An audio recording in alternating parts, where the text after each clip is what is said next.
Hello everyone, welcome to channel learn with ease. आज हम करेंगे कैश बुक पार्ट 8, जहां पर हम प्रैक्टिकल प्रॉब्लम क्वेश्चन नंबर 8 को सॉल्व करेंगे। ये क्वेश्चन नंबर 8 का पार्ट ए है, जो कि चैप्टर नंबर 11 डीके गोयल की बुक से लिया गया है। यहाँ पर कुछ ट्रांजैक्शंस दी गई है, जिसको आपको कैश और बैंक दो कॉलम में लिखना है। मतलब कैश और बैंक दोनों की ट्रांजैक्शंस को आपको कैश बुक में लिखना है। आपको डबल कॉलम कैश बुक बनानी है। डबल कॉलम कैश बुक का फॉर्मेट ये है, जहां पर आपको डेबिट साइड में रिसीट्स बुक करनी है और पेमेंट साइड में पेमेंट्स बुक करनी है, जो कि क्रेडिट साइड में है। तो फ्रेंड्स, मेरी आपसे एक रिक्वेस्ट है या एडवाइस है कि आप भी मेरे साथ साथ हर एक ट्रांजेक्शन को फॉर्मेट करो, चाहे वर्बली करो, ताकि अगर आप कोई मिस्टेक कर रहे हो तो यहीं की यहीं आप उसे करेक्ट कर पाओगे। इससे आपका कॉन्सेप्ट और स्ट्रांग होगा, क्लियर होगा। कोई डाउट होगा तो वो यहीं की यहीं आपका क्लियर हो जाएगा, वो आगे नहीं जाएगा और हर क्वेश्चन में आपको नहीं अटकाएगा। तो फर्स्ट ट्रांजेक्शन है balance of cash in hand ₹2000 and at bank 12,000। इसका मतलब है कि महीने की शुरुआत में आपके पास जो कैश है वो 2,000 है और जो बैंक में बैलेंस है वो 12,000 है। तो इसे आप कहाँ शो करोगे? पेमेंट साइड तो नहीं शो कर सकते ना, तो आप इसे रिसीट साइड ही शो करोगे। मतलब डेबिट साइड में लिखोगे डेट April 1, पर्टिकुलर्स में लिखोगे जब ओपनिंग बैलेंस होता है, उसको हम लिखते हैं टू बैलेंस बीडी। कैश के कॉलम में कैश का बैलेंस लिखोगे 2,000 और बैंक के कॉलम में बैंक का बैलेंस लिखोगे 12,000। नेक्स्ट है रिसीव्ड कैश फ्रॉम माधव ₹1800। अब आपने माधव से कैश रिसीव किया, मतलब ले रहे हो आप पेमेंट ₹1,800 की। आपके पास क्या हो रहा है? कैश आ रहा है। कैश आ रहा है मतलब रिसीव कर रहे हो, तो उसको लिखोगे आप डेबिट साइड में। एंट्री क्या बनाओगे? Cash account debit to Madhav. तो यहाँ पर एक चीज और बताती हूँ। अगर आपको कंफ्यूजन होती है कि डेबिट साइड लिखूं या क्रेडिट साइड, तो आप उसकी जर्नल एंट्री बना के देखो और आप वहां देखो क्या कैश या बैंक का अकाउंट डेबिट हो रहा है या क्रेडिट हो रहा है। डेबिट हो रहा है तो आप उसे डेबिट साइड में लिखोगे और क्रेडिट हो रहा है तो क्रेडिट साइड में लिखोगे। सेकेंडली, अगर आप पर्टिकुलर्स में जानना चाहते हो कि क्या लिखना है, तो आप उस जर्नल एंट्री में देखोगे कि कैश अकाउंट अगर डेबिट हुआ है तो उसके साथ क्रेडिट कौन सा अकाउंट हो रहा है। जैसे कि यहाँ पर कैश अकाउंट को आप डेबिट कर रहे हो और माधव अकाउंट को क्रेडिट कर रहे हो, मतलब पर्टिकुलर्स में आप लिखोगे टू माधव अकाउंट, जिसकी वजह से आपका कैश अकाउंट डेबिट हुआ, यहाँ पर वो लिखोगे और कैश के कॉलम में लिखोगे ₹1,800। Next, cash sales ₹1000। आपने यहाँ पर कैश में नकद की बिक्री की है ₹1000, आपको कैश मिल रहा है। तो आपको अगर कंफ्यूजन हो रही है तो आप जल्दी से इसको जर्नल एंट्री बना के देखो क्या बनेगी। Cash account debit to sales, क्या हो रहा है? कैश यहाँ पर डेबिट हो रहा है, मतलब आप यहाँ पर इसको डेबिट साइड में लिखोगे, रिसीट साइड में लिखोगे। और पर्टिकुलर्स में क्या लिखोगे? कैश डेबिट हो रहा है तो उसके साथ कौन सा अकाउंट क्रेडिट हुआ उसको लिखोगे आप। तो टू सेल्स अकाउंट को लिखोगे पर्टिकुलर्स में, जिसकी वजह से आपका कैश अकाउंट डेबिट हुआ। और कैश है तो ये कैश के कॉलम में लिखोगे ₹1,000। नेक्स्ट है परचेज इज बाय चेक ₹745। अब आपने यहाँ पर कुछ सामान खरीदा है जिसकी पेमेंट आपने चेक से की है ₹745 की। तो चेक से कर रहे हो मतलब आप बैंक से पेमेंट कर रहे हो। पेमेंट कर रहे हो, कहाँ लिखोगे? नहीं पता चल रहा? एंट्री बना के देखो, परचेजेस अकाउंट टू बैंक। तो यहाँ पर बैंक अकाउंट आपका क्रेडिट हो रहा है। तो क्रेडिट हो रहा है तो हम कहाँ लिखेंगे इसको? क्रेडिट साइड में लिखेंगे। दूसरा, पेमेंट कर रहे हो तो पेमेंट्स आपकी कहाँ लिखी जाती है? क्रेडिट साइड लिखी जाती है। तो ये लिखो आप पहले डेट। पर्टिकुलर्स में क्या लिखोगे? बैंक अकाउंट आपका क्रेडिट हुआ और यहाँ पर डेबिट क्या हो रहा है? डेबिट हो रहा है आपका परचेज अकाउंट। तो यहाँ पर लिखोगे बाय परचेजेज अकाउंट। बाय जो है वो कैश बुक का फॉर्मेट है, इसलिए हम लिखते हैं। ऐसे ही टू भी कैश बुक का फॉर्मेट का पार्ट है, इसलिए हम यहाँ पर टू लिखते हैं डेबिट साइड। तो यहाँ पर आप पर्टिकुलर्स में लिखोगे बाय परचेजेज अकाउंट और बैंक से पेमेंट जा रही है, इसलिए बैंक कॉलम में लिखोगे 745। नेक्स्ट है पेड इनटू बैंक ₹1850। अब आपने यहाँ पर बैंक में पैसे दिए हैं, मतलब जमा कर रहे हो आप ₹1,850। तो जमा कर रहे हो तो क्या एंट्री बन जाएगी? Bank account debit to cash. यहाँ पर बैंक और कैश दोनों ही इन्वॉल्व हो गए, जिनकी दोनों की ही ट्रांजैक्शंस हम अपनी कैश बुक में लिख रहे हैं। तो दोनों, एक डेबिट हो रहा है और एक क्रेडिट हो रहा है, तो दोनों की ही पोस्टिंग आपको अपनी कैश बुक में करनी होगी। किस तरह से? देखो, यहाँ पर बैंक अकाउंट डेबिट हो रहा है, तो डेबिट साइड पर आप लिखोगे बैंक के लिए। तो बैंक अकाउंट डेबिट हुआ किसकी वजह से? कौन सा अकाउंट क्रेडिट हो रहा है? Cash account. तो कैश अकाउंट को आप लिखोगे पर्टिकुलर्स में टू कैश अकाउंट। और बैंक में पैसा जमा कर रहे हो, वो डेबिट हो रहा है बैंक, तो बैंक के कॉलम में लिखोगे 1850। ऐसी एंट्री को हम क्या कहते हैं? कॉन्ट्रा। इसलिए लेजर फोलियो में लिखोगे सी। एस। अब लिखोगे आप क्रेडिट साइड में, कौन सा पार्ट आपका क्रेडिट हुआ? कैश अकाउंट क्रेडिट हो रहा है ना, तो उसका पार्ट आपको क्रेडिट साइड में लिखना होगा। और यहां पर आप लिखोगे बाय बैंक अकाउंट। क्यों? क्योंकि कैश अकाउंट किसकी वजह से क्रेडिट हो रहा है? बैंक की वजह से। बैंक अकाउंट डेबिट कर रहे हो ना, तो बाय बैंक अकाउंट को लिखोगे पर्टिकुलर्स में। और कैश जा रहा है, कैश क्रेडिट हो रहा है, इस इसके लिए आपने यहाँ पर एंट्री बनाई है, इसलिए कैश के कॉलम में लिखोगे 1850। और यहाँ पर भी लिखोगे सी कॉन्ट्रा।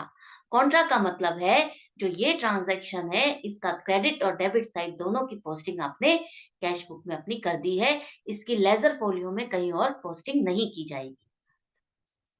नेक्स्ट है पेड कैश फॉर फ्रेट ₹54। अब आपने फ्रेट की पेमेंट की है कैश में, 54 रुपए की पेमेंट कर रहे हो, तो क्या एंट्री बन जाएगी? Freight account debit to cash. Cash क्या हो रहा है? क्रेडिट हो रहा है, मतलब आपको क्रेडिट साइड में एंट्री करनी है। और कैश अकाउंट अगर क्रेडिट हुआ, तो डेबिट कौन सा हो रहा है? फ्रेट। इसलिए यहाँ पर फ्रेट अकाउंट को लिख दोगे आप बाय फ्रेट अकाउंट। और कैश में पेमेंट कर रहे हो, इसलिए कैश के कॉलम में लिखोगे ₹54। नेक्स्ट है Drew from bank for office use ₹600। अब आपने बैंक से पैसे निकाले हैं 600 रुपए अपने ऑफिस के खर्चे के लिए। बैंक से पैसे निकाल रहे हो, क्या एंट्री बन जाएगी? Cash account debit to bank करोगे आप। तो यहाँ पर भी कैश और बैंक दोनों इन्वॉल्व हो गए, जिसकी पोस्टिंग आपको इस कैश बुक में करनी है। जो अकाउंट डेबिट हो रहा है उसके लिए आप डेबिट साइड में लिखोगे। कैश अकाउंट यहाँ पर डेबिट हो रहा है, तो डेबिट साइड में आप लिखोगे कैश अकाउंट डेबिट हुआ किसकी वजह से? बैंक की वजह से। बैंक अकाउंट क्रेडिट हो रहा है ना, तो टू बैंक अकाउंट को आप पर्टिकुलर्स में लिखोगे। अमाउंट लिखोगे, कैश का बैलेंस बढ़ रहा है, कैश निकाला है आपने, तो कैश के कॉलम में लिखोगे 600 रुपए। और कॉन्ट्रा एंट्री है ये सी, लिखोगे आप लेजर फोलियो वाले कॉलम में। ये डेबिट साइड का पार्ट आपने किया है, अभी इसको कंप्लीट करना है, आधा अधूरा नहीं छोड़ना आपने। क्रेडिट साइड का पार्ट भी आपको लिखना है, सेम डेट पे ही लिखोगे। क्रेडिट कौन सा अकाउंट हो रहा है? बैंक से पैसे निकल रहे हैं, बैंक अकाउंट क्रेडिट हुआ है, किसकी वजह से? कैश अकाउंट की वजह से, तो बाय कैश अकाउंट पर्टिकुलर्स में लिखोगे। और बैंक के कॉलम से लिखोगे 600 रुपए, क्योंकि बैंक से पैसा निकला है, बैंक कॉलम में आएगा 600। कॉन्ट्रा लिखोगे लेजर फोलियो में सी, क्योंकि इन दोनों, इस ट्रांजैक्शन की डेबिट और क्रेडिट दोनों साइड की पोस्टिंग आपने कैश बुक में कर दी। मैं बार बार एक ही बात को रिपीट इसलिए करती हूँ ताकि वो पॉइंट आपको इतना स्ट्रांगली याद हो जाए, लर्न हो जाए, कि एंट्री देखते ही आप फटाक से उसकी एंट्री पोस्टिंग कर दो। आप मिस्टेक बिल्कुल ना करो, और कभी ना भूलो कि इसका डेबिट किया है तो क्रेडिट भी करना है। नेक्स्ट है issued a cheque in favour of messrs Arun and sons for ₹985। आपने एक चेक काट के दिया है मेसर्स अरुण एंड सन्स को 985 रुपए का, मतलब बैंक से पेमेंट कर रहे हो आप अरुण एंड सन्स को। तो क्या एंट्री बनाओगे आप? Messrs Arun and sons account debit to bank. Bank यहाँ पर क्रेडिट हो रहा है, तो आप कहाँ लिखोगे एंट्री? क्रेडिट साइड, पेमेंट कर रहे हो, क्रेडिट साइड आएगा। और बैंक अकाउंट क्रेडिट हुआ किसकी वजह से? कौन सा अकाउंट आपने डेबिट किया है? मेसर्स अरुण एंड सन्स के अकाउंट को लिखोगे आप पर्टिकुलर्स में by messrs Arun and sons account. और बैंक के कॉलम में लिखोगे 985, क्योंकि आपने बैंक से पेमेंट की है। नेक्स्ट है पेड इनटू बैंक ₹750। अब आपने बैंक में पैसा जमा किया है 715 रुपए, तो बैंक में आप जमा कर रहे हो, तो क्या एंट्री बन जाएगी? Bank account debit to cash. तो वही बैंक और कैश दोनों आ गए हैं इस ट्रांजैक्शन में, इस एंट्री में, तो आप दोनों की पोस्टिंग करोगे। जो डेबिट हो रहा है उसके लिए डेबिट साइड लिखोगे, बैंक यहाँ पर डेबिट हुआ है इसलिए डेबिट साइड पर बैंक के लिए लिखेंगे। और बैंक डेबिट हुआ किसकी वजह से? कैश की वजह से। क्रेडिट हो रहा है ना कैश अकाउंट, तो टू कैश अकाउंट को लिखोगे आप पर्टिकुलर्स में। बैंक यहाँ पर डेबिट हुआ है तो बैंक के कॉलम में लिखोगे 715 रुपए। कॉन्ट्रा है ये एंट्री, सी लिखना बिल्कुल मत भूलना, मार्क्स डिडक्ट हो जाएंगे, वरना ये माना जाएगा कि आपको ये कॉन्सेप्ट क्लियर नहीं है। इसका क्रेडिट पार्ट आपको लिखना है। आप बैंक में आपने जमा किए हैं, क्या जमा किए हैं? कैश। तो कैश यहाँ पर क्रेडिट हो रहा है किसकी वजह से? बैंक की वजह से। बैंक डेबिट हुआ है तो बाय बैंक अकाउंट को यहाँ पर लिखोगे, और कैश निकला है, कैश कॉलम में लिखोगे 715 रुपए, और लेजर फोलियो वाले कॉलम में लिखोगे सी, कॉन्ट्रा एंट्री। नेक्स्ट है drew cash for his son's birthday party ₹175। अब आपने कुछ कैश निकाला है, लिया है बिजनेस से 175 रुपए अपने बेटे की जन्मदिन की पार्टी बनाने के लिए। तो इसका मतलब क्या है? ओनर ने अपने पर्सनल यूज के लिए किया इसको, इसको हम यही मानेंगे ना। ड्राइंग्स है ये, तो ड्राइंग्स है तो आप क्या एंट्री बनाओगे? Drawings account debit to cash. Drawings account debit to cash, cash क्या हो रहा है? क्रेडिट हो रहा है, तो आप क्रेडिट साइड पे एंट्री करोगे, पेमेंट साइड पर। और यहाँ पर अकाउंट कौन सा डेबिट हो रहा है? ड्राइंग्स, तो बाय ड्राइंग्स अकाउंट लिखोगे पर्टिकुलर्स में। कैश निकल रहा है तो कैश के कॉलम में लिखोगे 175 रुपए। नेक्स्ट है received a cheque from Naveen for ₹380 and deposited it into bank on the same day. अब आपने कोई चेक रिसीव किया नवीन से 380 रुपए का, जिसको आपने सेम डे बैंक में डिपॉजिट भी कर दिया, मतलब बैंक में पैसा जमा कर दिया है आपने। तो क्या एंट्री हो जाएगी? बैंक अकाउंट डेबिट टू नवीन। तो यहाँ पर बैंक डेबिट हो रहा है, इसलिए आप इसकी एंट्री कहाँ करोगे? डेबिट साइड करोगे। रिसीव कर रहे हो, डेबिट साइड करोगे। और क्रेडिट कौन सा अकाउंट हो रहा है? नवीन, तो टू नवीन अकाउंट लिखोगे आप पर्टिकुलर्स में। बैंक के कॉलम में बैंक में जमा हो रहा है, बैंक डेबिट हो रहा है, तो इसलिए 380 रुपए लिखोगे बैंक के कॉलम में। नेक्स्ट है कैश सेल्स ₹200। अब आपने नकद की सेल की है 200 रुपए की, तो एंट्री क्या हो जाएगी? Cash account debit to sales. यहाँ पर क्या हो रहा है? कैश अकाउंट आपका डेबिट हो रहा है। डेबिट हो रहा है किसकी वजह से? कहाँ लिखोगे आप? डेबिट साइड में लिखोगे, रिसीट साइड पर। और किसकी वजह से? सेल्स का अकाउंट यहाँ पर क्रेडिट हुआ कैश के साथ, इसलिए टू सेल्स अकाउंट हम लिखेंगे पर्टिकुलर्स में। और कैश का है तो कैश के कॉलम में लिखोगे 200। नेक्स्ट है Drew from bank for office use ₹200। अब आपने बैंक से पैसे निकाले हैं 200 रुपए ऑफिस के खर्चे के लिए।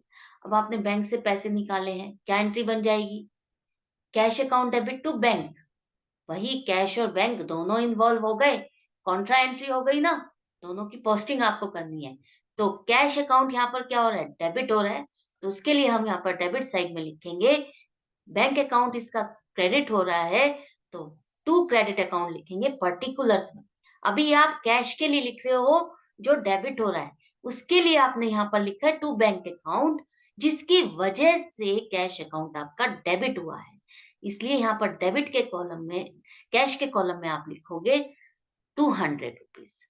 ये हो गया आपका एक पार्ट इस ट्रांजेक्शन का। अभी दूसरा पार्ट आपको क्रेडिट पार्ट करना है, मतलब बैंक से पैसे निकले, बैंक अकाउंट क्रेडिट हुआ है, तो किसकी वजह से हुआ है? कैश की वजह से। कैश अकाउंट डेबिट हो रहा है इस अकाउंट में, बाय कैश अकाउंट लिखोगे।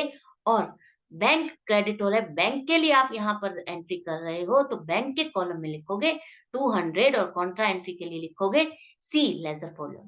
आई होप अब कॉन्ट्रा वाली एंट्री आपको क्लियर हो गई है, मिस्टेक नहीं करोगे आप, क्योंकि यहाँ पर हमने चार ट्रांजेक्शन्स कॉन्ट्रा एंट्री की है। नेक्स्ट है purchased furniture for ₹1000 and payment made by cheque. अब आपने कोई फर्नीचर खरीदा है जिसकी पेमेंट आपने चेक से कर दी है। फर्नीचर खरीद रहे हो, चेक से पेमेंट कर रहे हो, क्या एंट्री बन जाएगी? Furniture account debit to bank. Furniture asset है, यहाँ पर परचेज नहीं लिखोगे आप, फर्नीचर है, फर्नीचर एसेट है, उसको अकाउंट को डेबिट करोगे। और टू बैंक, बैंक अकाउंट आपका क्रेडिट हो रहा है, मतलब क्रेडिट साइड लिखोगे आप। और डेबिट कौन सा हो रहा है? किसकी वजह से बैंक अकाउंट आपका क्रेडिट हुआ? Bye furniture account. और बैंक के कॉलम में लिखोगे, क्योंकि चेक से पेमेंट कर रहे हो 1000 रुपीज। नेक्स्ट है नवीन चेक डिसऑनर्ड बैंक चार्जेस ₹5। अब जो नवीन से हमें चेक मिला था, याद होगा आपको, अभी हमने एंट्री की थी यहाँ पर।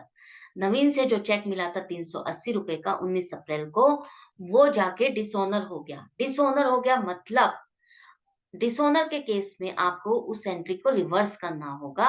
जो पेमेंट आपने दिखाई है मिल गई है, वो मिली नहीं है, बल्कि कैंसिल हो गई चेक से, बैंक से चेक कैंसिल हो गया, तो उसको आपको रिवर्स करना होगा, वापस वही बैलेंस स्टैंड करना होगा। तो सिंपली है, यहाँ पर जो नवीन अकाउंट आपने क्या एंट्री बनाई थी, बैंक अकाउंट डेबिट टू नवीन। अब इसका रिवर्स करना है आपको, नवीन अकाउंट डेबिट टू बैंक। तो यहाँ पर आप बैंक क्रेडिट हो रहा है, किसकी वजह से, बाय नवीन अकाउंट लिखोगे पर्टिकुलर्स में, और बैंक के कॉलम में लिखोगे आप 380 रुपए। कहाँ लिखोगे, बैंक के कॉलम में लिखोगे 380 रुपए। बाय मिस्टेक मैंने यहाँ पर कैश के कॉलम में लिख दिया है, तो आप इसको बैंक के कॉलम में लिखोगे फ्रेंड्स। और दूसरा, जो बैंक चार्जेस है वो आपने पे किए हैं 5 रुपए, जो बैंक ने चार्ज कर लिया। तो bank charges to bank account होता है आपकी एंट्री। तो बैंक अकाउंट यहाँ पर क्रेडिट हो रहा है, किसकी वजह से, बैंक चार्जेस की वजह से। तो बाय बैंक अकाउंट लिखोगे पर्टिकुलर्स में, और 5 रुपए लिखोगे बैंक के कॉलम में। ये दोनों ही ट्रांजेक्शन बैंक के कॉलम में आएगी। आगे जाके मैंने करेक्ट कर दी है, देखो यहाँ पर मैंने करेक्ट कर दी है। तो नेक्स्ट ट्रांजेक्शन है, अब purchased business premises rupees, payment made by cheque ₹12,000। अब आपने जो बिजनेस प्रीमिसेस खरीदी है, उसकी पेमेंट आपने चेक से की है 12,000 की। 12,000 का जो बिल्डिंग परचेज की है, क्या एंट्री बन जाएगी आपकी, building account debit to bank. Bank account यहाँ पर क्रेडिट हो रहा है, तो क्रेडिट साइड पर लिखोगे। और किसकी वजह से हो रहा है, by building account. By building account के लिए लिखोगे आप, बैंक से पेमेंट जा रही है 12,000 बैंक के कॉलम। नेक्स्ट है receive cheque for ₹675 from Harish. यहाँ पर आपको एक चेक मिला है 675 रुपए का हरीश से, जो कि आपने बैंक में जमा कर दिया है। ये हम एजम्पशन ले रहे हैं, यहाँ पर लिखा नहीं है। आप इसको ये भी ले सकते हो कि आप ये जमा नहीं किया है। आपके दोनों तरह से क्वेश्चन रॉन्ग नहीं होगा। सिर्फ आपको करना क्या है, लास्ट में नोट लिखना है कि आप ये अज्यूम कर रहे हो कि जो हरीश से हमें चेक मिला है, हमने उसे सेम डे डिपॉजिट कर दिया है बैंक में, या आप ये अजम्पशन ले रहे हो कि वो चेक अभी बैंक में डिपॉजिट नहीं हुआ।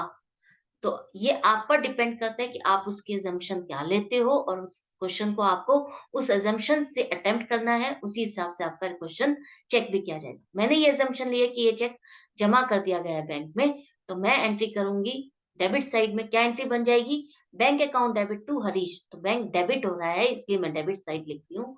टू हरीश अकाउंट, जिसकी वजह से बैंक अकाउंट डेबिट हुआ, और कॉलम बैंक के कॉलम में लिखूंगी 675 रुपए। यहाँ पर सारी हमारी ट्रांजैक्शंस कंप्लीट हो गई है। अब आपको टोटल करना है दोनों कॉलम का। पहले कैश के डेबिट और क्रेडिट कॉलम का कर लो। क्या बैलेंस आ जाएगा, डेबिट साइड का आ रहा है 5800, और क्रेडिट साइड का कॉलम का टोटल आ रहा है 2794 रुपए। माइनस करने के बाद जो मेरे पास बैलेंस बच रहा है, वो है 3006 रुपए। कितना है, 3006 रुपए कैश का बैलेंस। कौन सा वाला बैलेंस है ये, डेबिट है या क्रेडिट है, डेबिट बैलेंस है।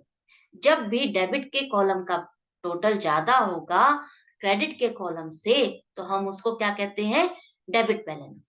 तो डेबिट बैलेंस है मतलब हमारे पास कैश का बैलेंस है। आप इसको एंड में देखोगे, लिखोगे as a closing balance by balance CD, cash के कॉलम में 3006 रुपए, और दोनों एंड में टोटल लिखोगे 5800, डेबिट साइड और क्रेडिट साइड एंड में। ये हो गया आपका कैश के कॉलम का टोटल। ऐसे ही आप बैंक के कॉलम का टोटल करोगे इस तरह से। डेबिट साइड का टोटल करोगे 15,620 आ रहा है, और क्रेडिट साइड का टोटल करा तो हमने 15,915 आ रहा है। यहाँ पर जो पेमेंट साइड है उसका टोटल ज्यादा है रिसीट साइड के टोटल से, तो माइनस करने पर जो 295 है वो क्या है, क्रेडिट बैलेंस है। क्योंकि क्रेडिट का टोटल ज्यादा है यहाँ पर डेबिट से, तो इसको क्या कहेंगे, क्रेडिट बैलेंस है बैंक का। जब भी बैंक का क्रेडिट बैलेंस है तो उसको हम क्या कहते हैं, बैंक ओवरड्राफ्ट। तो उसको आप कहां पर शो करोगे, डेबिट साइड में शो करोगे। क्लोजिंग बैलेंस को डेबिट साइड में शो करोगे, तभी तो आपके दोनों कॉलम का टोटल मैच करेगा। टोटल मैच करेगा तभी तो इक्वल होगा।